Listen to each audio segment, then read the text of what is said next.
Yeah, Don Meredith of Wabamun Watershed Management Council. I've been with this organization since its inception in 2006.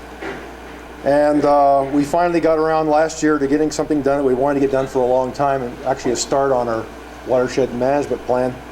And that was, we produced our State of the Watershed report, where we had a quality environment consulting do the work for us with our help, of course. And we were able to launch that on August 25th at Seba Beach. And we took this quite seriously. We went around and made sure that as many of the residents knew about this launch as possible.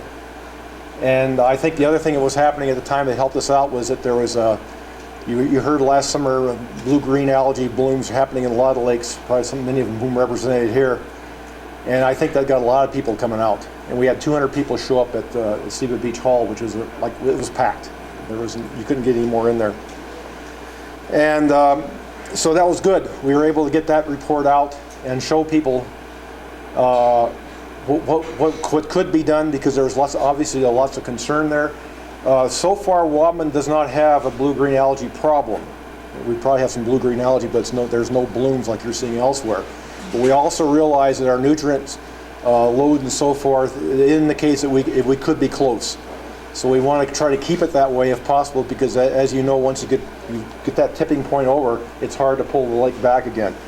It's easier to keep it without it. So we're hoping to get people involved. One thing that's interesting to me, I've been on that lake probably 35 years now, off and on. I live near there. And I'd go to these meetings where people were concerned about the lake, and then people would say, well, we got to do something about it. But it would just be a very small minority, where the rest of them are saying, well, I don't see any problem with the lake. We're not having any problems with the lake. That changed at that launch. People suddenly were aware, because there was one guy that said, what are we worried about?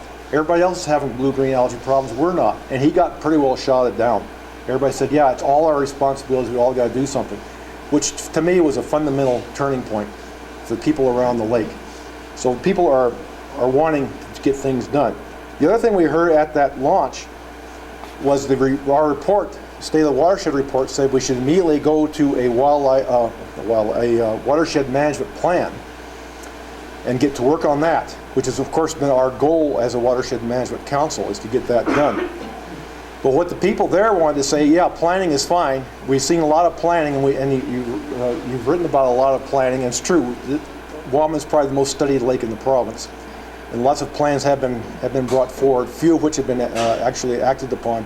These people wanted to see action, and we had already done that as a council. We had already gotten out to get information out to people on nutrients and so forth, and so we heard loud and clear from them that they also wanted to see, as a council, us doing some more active things. So we, by the way, if you want to see our State of the Watershed report, it is on our website, www.wwmc.ca, and it's available for download PDF. So we decided to go on a three-front approach to this thing, and to work on the management plan, which we still think we need to have, but also start doing some actions to reduce nutrient loading into the lake. And but at the same time, we heard that Parkland County is getting excited about lake management as well. I think it's got something to do with the fact that they're hearing from the residents that there's concern. So they've decided on their own that they were going to develop their own lake management plans for about, I think it's 3 or 4 different lakes, Wabamun included. And so we kind of let them know, yeah, we've been at this for about 10 years now. Can we help you out? And so they've got together with us to form a steering committee along with the North Saskatchewan Watershed Alliance. So we're going to be working with them on that watershed management plan, kind of delaying the plan a little bit, but I think it's going to work better if we have the major people who would actually implement the plan, working on the plan. And I think we have a lot better chance for success. And Alberta Environment will be involved with that as well.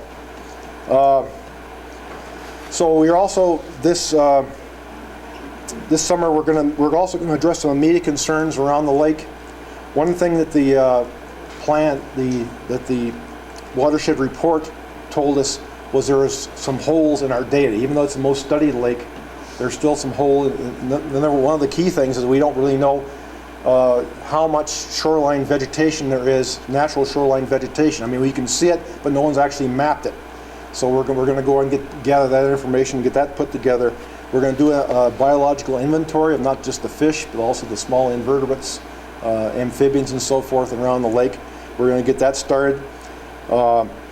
Let's see. We're also going around this May to all the residences and businesses and leave them a package of information. We'll have a copy of our newsletter. We've just developed a fertilizer brochure explaining the difficulties with fertilizer and what you can do, what are alternatives, and why you should use it, at least if you're not using, why you should not use it at all, or if you do use it, use some organic forms which don't have all these chemicals in them. And that, and hopefully along with the, we're going to try to see if we can get that invasive species card that was passed out here. We're going to see if we can get that placed in as well. We think those 3 pieces of information to the residences will at least get them aware that there is a problem, and also that they can be part of the solution. And